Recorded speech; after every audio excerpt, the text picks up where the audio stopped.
Hello प्यारे बच्चों, कैसे हो आप सब। फिर से एक बार हमारे इस त्रिकोणमिति चैप्टर में आप सबों का स्वागत है। प्यारे बच्चों, मैंने पिछली कक्षा में काफ़ी एक्सप्लेन किया कि त्रिकोणमिति में समकोण त्रिभुज का क्या योगदान है। अब मैं डायरेक्ट चैप्टर पे चलता हूँ प्यारे बच्चों, त्रिकोणमिति पर। तो त्रिकोणमिति में जैसे पहले मैंने बता दिया था कि त्रिकोणमिति का शाब्दिक अर्थ होता है तीन कोणों की माप, और हम लोग त्रिकोणमिति में मुख्य रूप से समकोण त्रिभुज का अध्ययन करते हैं। प्यारे बच्चों, मैं इसे लिख देता हूँ, त्रिकोण मिति में समकोण त्रिभुज का अध्ययन किया जाता है। प्यारे बच्चों, मैंने समकोण त्रिभुज के बारे में काफ़ी डिटेल से आपको पहले पिछली कक्षा में समझा चुका हूं, और इसी समकोण त्रिभुज का पूरे त्रिकोणमिति में काफ़ी उपयोग है। इसी समकोण त्रिभुज का, यानी जो त्रिकोणमिति है ना प्यारे बच्चों, वो बिल्कुल समकोण त्रिभुज पर ही आधारित है। और मैंने समकोण त्रिभुज काफ़ी डिटेल से आपके सामने इसको एक्सप्लेन किया है। अब प्यारे बच्चों, ये समझो कि त्रिकोणमिति में हम लोग त्रिभुज के बारे में, समकोण त्रिभुज के बारे में तो पढ़ते हैं, तो ये समकोण त्रिभुज के बारे में त्रिकोणमिति में और क्या क्या पढ़ा जाता है। तो प्यारे बच्चों, ये जानो कि समकोण त्रिभुज के त्रिकोणमिति में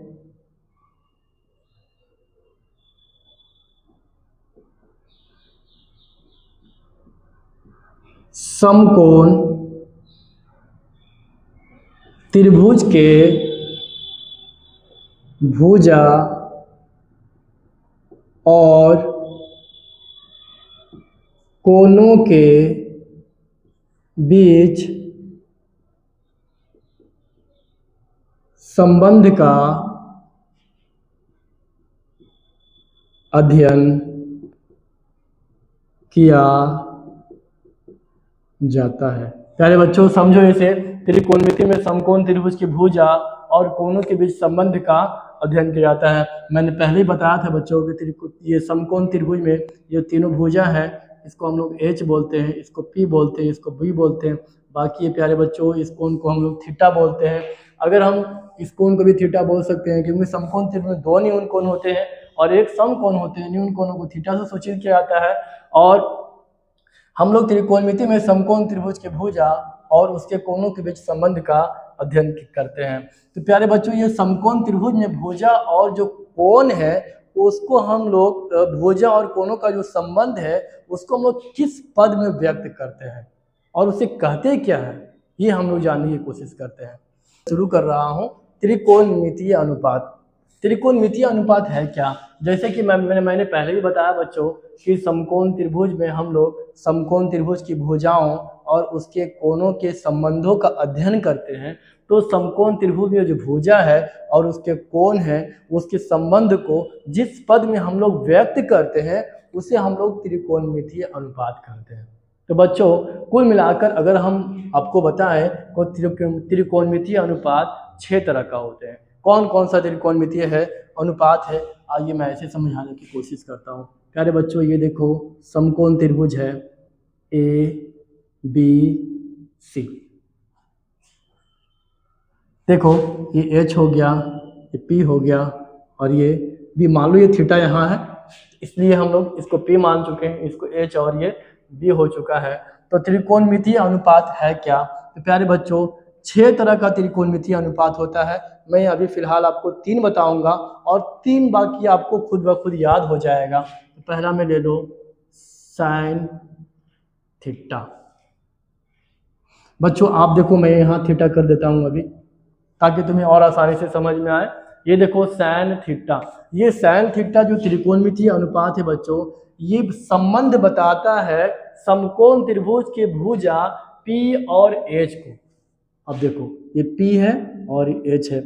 आप इसे हिंदी में लिखना चाहोगे तो लंब और कर्ण। बहुत सारे लोगों ऐसा भी क्वेश्चन पूछेगा कि तुमने त्रिकोणमिति पढ़ा है, बताओ सैन क्या है।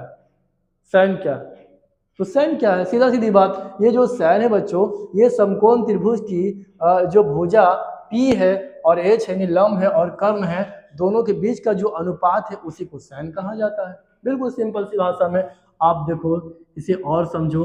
दूसरा में कॉस थीटा, यहाँ कॉस थीटा प्यारे बच्चों इसे समझो, ये समकोण त्रिभुज की भुजा बी और एच के बीच के संबंध को बताता है, यानी कॉस थीटा बराबर बी बटे एच। आप इसे हिंदी में ऐसे ही बोल सकते हो, आधार बटे कर्ण।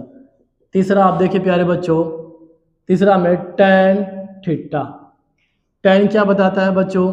टैन ये बताता है समकोण त्रिभुज की भुजा P और B के बीच के संबंध को, यानी इसके अनुपात को बताता है। आप इसे हिंदी में लिखना चाहेंगे प्यारे बच्चों तो आप लिख सकते हैं इसे लंब बटे आधार। देख लेना प्यारे बच्चों, आप लोग ये देखो गौर से समझो इसे कि साइन जो है, देखो प्यारे बच्चों पहले ये साइन जो था ना प्यारे बच्चों, ये साइन आया कहाँ से? ये जो प्यारे बच्चों पहले जो साइन है ना, साइन को पहले ऐसे लिखा जाता है SIN। इसका पहला जो शुरू है नाम है, इसका पूरा नाम साइन है। आप इसे देखोगे तो इसका पूरा नाम है कोसाइन है। आप इसको जब देखोगे टैन का, तो टैन का पूरा नाम टैनजेंट है।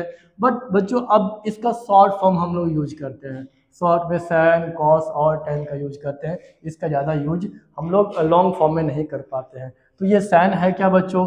लंब और कर्ण के बीच के अनुपात को बताता है। कॉस क्या है प्यारे बच्चों? ये आधार और कर्ण के बीच के अनुपात को बताता है। टैन क्या है प्यारे बच्चों? ये लंब और आधार के बीच के संबंध को बताता है। आप याद कैसे करेंगे इसे? तो साइन थीटा बराबर पी बटे एच, कॉस थीटा बराबर बी बटे एच, टैन थीटा बराबर पी बटे बी। आप लोग हमारे साथ एक बार रिपीट करो। साइन थीटा बराबर प्यारे बच्चे बताओ पी बटे एच, कॉस थीटा बराबर बी बटे एच, टैन थीटा बराबर पी बटे बी। एक बार फिर से हमारे साथ रिपीट करो। साइन थीटा बराबर पी बटे एच, कॉस थीटा बराबर बी बटे एच और टैन थीटा बराबर पी बटे बी। उम्मीद करता हूँ कि ये सारे रिलेशन आपको अब याद हो चुके होंगे। अब प्यारे बच्चों मैंने अभी जस्ट आपको बताया था कि कुल त्रिकोणमितीय अनुपात 6 तरह के होते हैं। मैंने यहाँ पे सिर्फ 3 का ही जिक्र किया है और बाकी और 3 कहाँ गए? तो 3 और मैं बता दूं प्यारे बच्चों। आप जैसे देख लो प्यारे बच्चों कि ये देखो, अब देखो इधर ये साइन है, साइन। अब 4th नंबर में देखो प्यारे बच्चों कॉसेक थीटा, कॉसेक थीटा। अब देखो प्यारे बच्चों ये साइन थीटा का उल्टा, कॉसेक थीटा उल्टा, इसी को हम लोग व्युत्क्रम भी कह सकते हैं, यानी साइन थीटा का व्युत्क्रम। यहाँ देखो समझो, साइन थीटा का व्युत्क्रम, व्युत्क्रम का मतलब उल्टा। ये कॉसेक थीटा जो होता है ना प्यारे बच्चों, कॉसेक थीटा देखो मैं लिख देता हूँ, कॉसेक थीटा साइन थीटा का व्युत्क्रम होता है। व्युत्क्रम का मतलब क्या हो प्यारे बच्चों? आप इसे व्युत्क्रम बोलो, चाहे आप इसे उल्टा भी बोल सकते हो। तो कॉसेक थीटा प्यारे बच्चों, ये कॉसेक थीटा यहाँ देखो साइन थीटा बराबर पी बटे एच होता है। आप कॉसेक थीटा जब देखोगे तो ये एच बटे टी होगा, एच बटे टी होगा। आप इसी तरह से ये जो कॉस थीटा देख रहे हो बच्चों, ये कॉस थीटा व्युत्क्रम होता है सेक थीटा का। इसको भी मैं लिख देता हूं कॉस थीटा, या ऐसे भी लिख सकते प्यारे बच्चों सेक थीटा कॉस थीटा का उल्टा या व्युत्क्रम होता है। यानी आप सेक थीटा क्या लिखोगे बताओ? कॉस थीटा बी बटे एच, तो सेक थीटा बराबर एच बटे बी। आप नंबर 6 में प्यारे बच्चों देखो टैन थीटा जो होते हैं वो कॉट थीटा टैन थीटा का व्युत्क्रम होता है। यानी अब कॉट थीटा प्यारे बच्चों क्या लिखोगे बताओ? टैन थीटा बराबर पी बटे बी होता है, तो यहाँ हो जाएगा बी बटे पी। आप इसको इस तरह से भी लिख सकते हैं प्यारे बच्चों, देखो इधर साइन थीटा व्युत्क्रम बराबर 1 by कॉसेक थीटा। एक फॉर्मूला ये भी बन जाता है बच्चों। दूसरा में आप इसे ऐसे ही बोल सकते हो कॉसेक थीटा बराबर 1 by साइन थीटा, यानी साइन थीटा उल्टा होता है कॉसेक थीटा का, कोसेक थीटा उल्टा होता है साइन थीटा का। आप तीसरा देखो, इसी तरह से प्यारे बच्चों कॉस थीटा बराबर 1/सेक थीटा, और नंबर 4 में सेक थीटा बराबर प्यारे बच्चों 1 क्या हो जाएगा बताओ, कॉस थीटा। और देखो नंबर 5 में यहाँ देखो प्यारे बच्चों क्या हो जाएगा, टैन थीटा उल्टा होता है 1/कॉट थीटा का।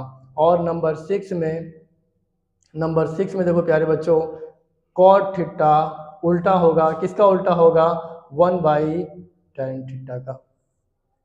ठीक है प्यारे बच्चों मैं एक और बहुत ही इंपॉर्टेंट रिलेशन बताने वाला हूं, जरा आप इसे गौर से समझो। देखो प्यारे बच्चों यहां पे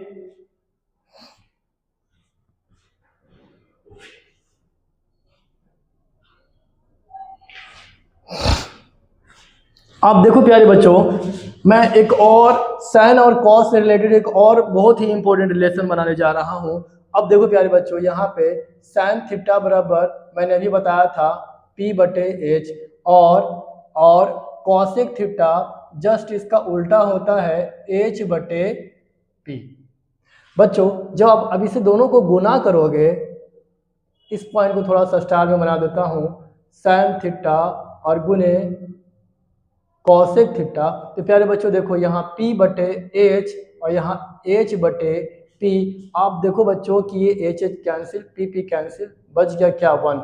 यानी साइन थीटा का व्युत्क्रम कॉसेक थीटा है, जब आप दोनों को गुना करोगे तो दोनों का गुणनफल कितना आएगा, 1। यानी त्रिकोणमितीय अनुपात और उसके जो व्युत्क्रम होते हैं दोनों का गुणनफल हमेशा 1 होता है। आप इसी तरह आप कह सकते हो कि cos theta into sec theta बराबर 1। इसी तरह से आप ये भी बोल सकते हैं प्यारे बच्चों tan theta into cot theta बराबर 1। ये एक तरह से काफ़ी इंपॉर्टेंट रिलेशन बन जाता है प्यारे बच्चों। मैंने अभी जितना भी ये सारे चीज़ बताया है आपको, ये समकोण त्रिभुज के भुजा और उसके कोणों से संबंधित काफ़ी ही महत्वपूर्ण तथ्य है। आप इसे काफ़ी गंभीरता से लेंगे और अच्छी तरीके से इसको याद करने की कोशिश करेंगे।